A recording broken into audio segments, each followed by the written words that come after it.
Et c'est parti!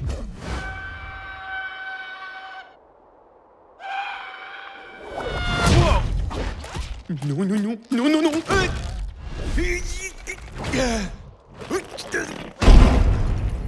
Aïe.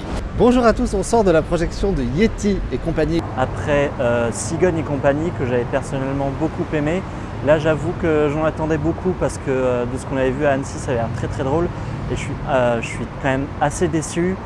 Il y a un chouette humour slapstick à la Looney Tunes qui m'a beaucoup fait rire.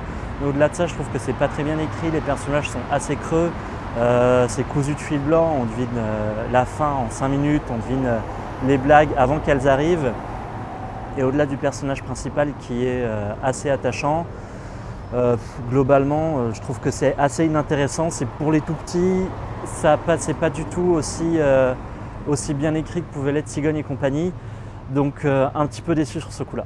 Donc c'est l'histoire du Yeti en inversé. On découvre que le Yeti vit tout en haut d'une montagne avec toute une communauté de Yeti régie par des règles et que tout en bas habitent des humains et eux ne le savent pas, ou en tout cas ils se méfient de la communauté des humains jusqu'à ce que la rencontre se fasse entre un Yeti et un Smallfoot, puisque par opposition au Bigfoot qui est l'appellation anglo-saxonne du Yeti.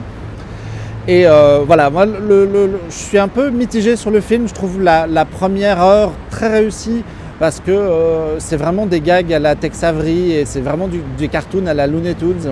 On se marre vraiment bien. Puis dans les 45 minutes restantes, ils se mettent à raconter une histoire, parce qu'il faut raconter une histoire. Et là, ça devient un petit peu plus lambda, un petit peu plus cousu de fil blanc, un peu plus facile. C'est un peu une histoire de tolérance et de vivre ensemble, des choses comme ça. On se doute un peu, évidemment, de comment ça va se terminer. Après, on passe pas forcément un mauvais moment, parce que c'est très rapide, très rythmé.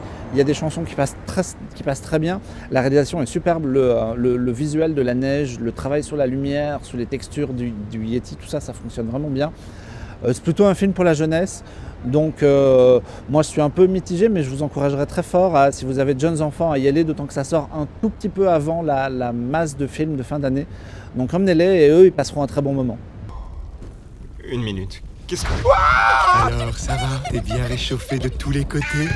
Qu'est-ce qu'il y a? Ça va pas? T'as faim? Tiens, j'ai ton casse-croûte.